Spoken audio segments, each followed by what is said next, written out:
I'm a geologist with the British Geological Survey, and this is my first time to Majuli. But the reason I'm out here is because a river system is the manifestation of the atmospheric, the weather, and the terrestrial systems. So terrestrial I mean by tectonics, landslides, erosion. So a river is a perfect medium to mix these two elements.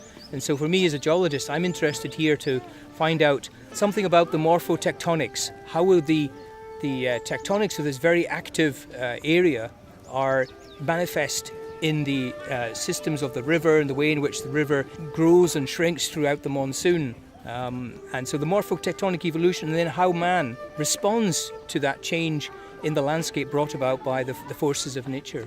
As we took the ferry across, I was absolutely astounded to see the beautiful textures preserved in the sediments, in the eroded faces of the sandbars, which, you know, as a sedimentary geologist, you could go around the world and never see such beautiful, pristine structures preserved. So it gives you a fascinating insight into the nature of the deposition of sediment from a large river like the Brahmaputra. But as I've come here and spent the last few days, I've started to realize much more about the nature of people and Mother Nature. And one of the exciting things for me in this project is the way in which it's mixing social human sciences with physical sciences. There are very few projects that I've been involved in my career that have done this successfully, and I think for Majuli this could be a very important step. So I'm very interested to extend my own research interest into looking at how physical forces of nature also impact and develop, or man manages to develop and innovate to manage these situations.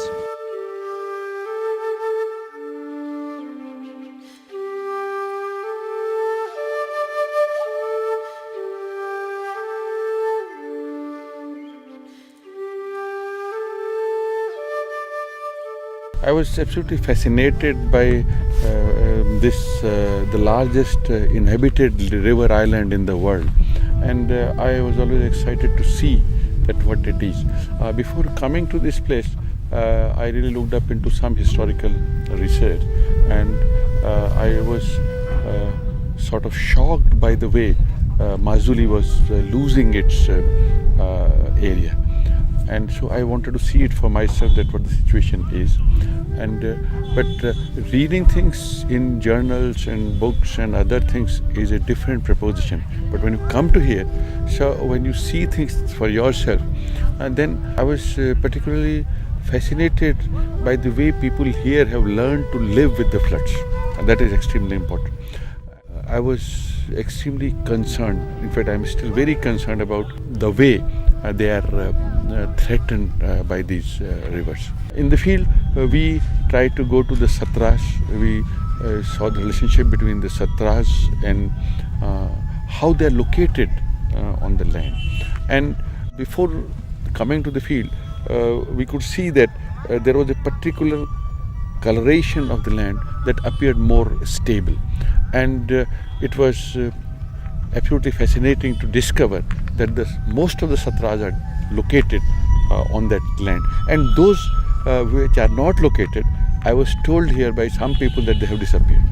So they have somehow, with their experiential wisdom, been able to locate themselves on a relatively stable ground.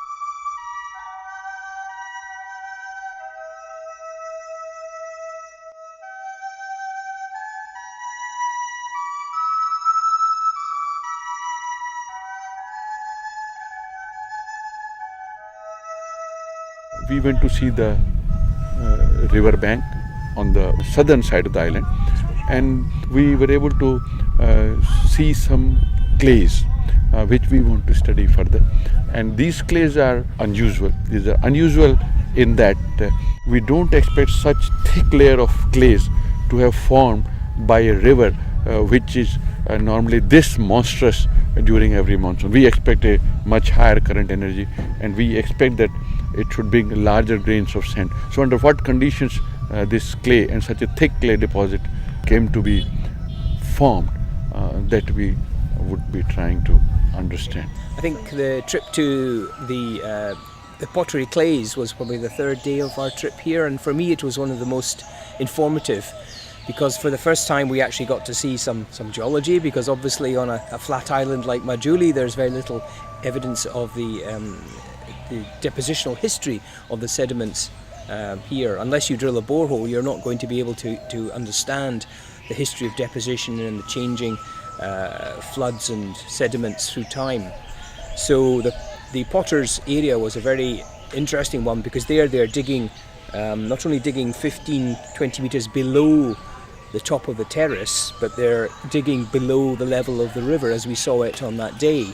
And that clay that they're digging is a very clean and pure clay. Not sure about the composition, but it doesn't contain any grit or sand or lamination. So there's a big question to be answered here, is how did this clay form? Because obviously it can't have been deposited by the river, because that should have been full of sand. Unless, of course, the river was extremely slow flowing. But then to deposit 15-20 meters of clay would require a long time frame. So the question is, was the river there? Could there have been a lake there, or some other geological process that we haven't thought about? So for me it was fascinating to go to that area and realise. So if we have a chance to return, I think some analysis of the clays to understand their composition and their source might help us unravel this question.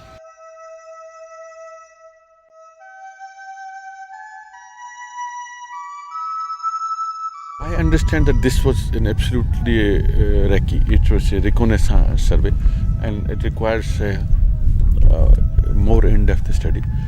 So my personal preference would be to formulate a larger project where we can tie up these things and study them in further details. We intend to draw some course, if possible, and try to understand that how this island had formed. Because if we look into the literature available, this island has not developed it's not a regular river island. So this was a land which was between the Subansiri river and the Brahmaputra river. In the local dialect, Majuli its meaning is a land which is interspersed between two channels or two rivers. So if it has nearly formed by the disruption through an earthquake, and the Brahmaputra has changed its channel, and it has occupied the channel of what was earlier Dihing, then maybe the erosion it is affecting, or the erosion by which the island is being affected, is not a very normal type of erosion. So these things are to be looked into, and we want to come with a more definitive verdict for the people.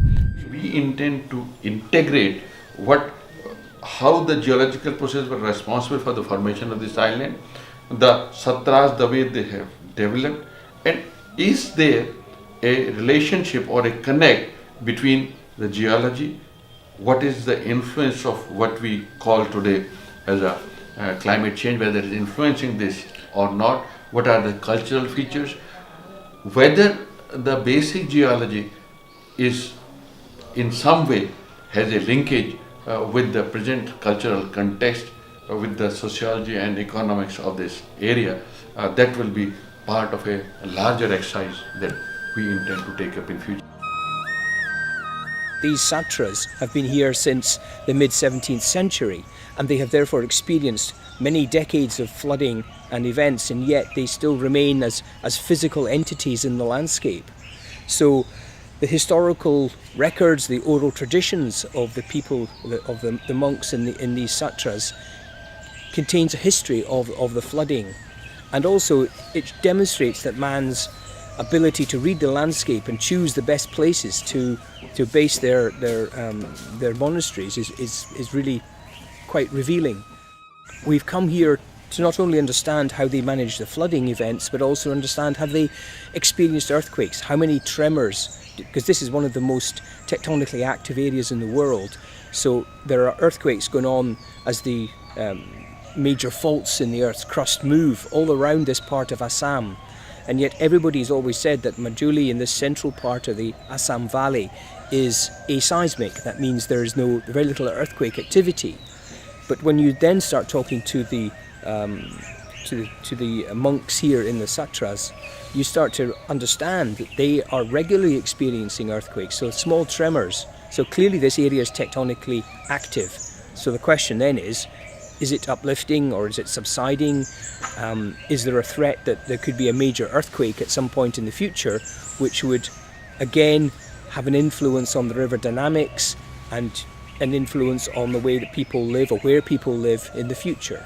So for me, this project's another exciting opportunity to look at how can we actually find a pathway to impact. What is it about the geology and the information that we can bring that will actually help change the lives of people here in Majuli? So one area, of course, is looking at disaster risk response. So if they know a major flood is coming, or if we can manage an advanced early warning system of a flood is coming or an earthquake has struck, and maybe there will be now an increased sediment load and an increased flood will come from this. How can we look at the impact of that flood on the current embankments and defence systems? How can we look on the impact on that flood on the erodibility of parts of the island? So where are the areas of greatest threat and vulnerability? So I hope that what we will be able to do is to contribute to some disaster management plan that I know the government, the district office in Jorhat has for this area.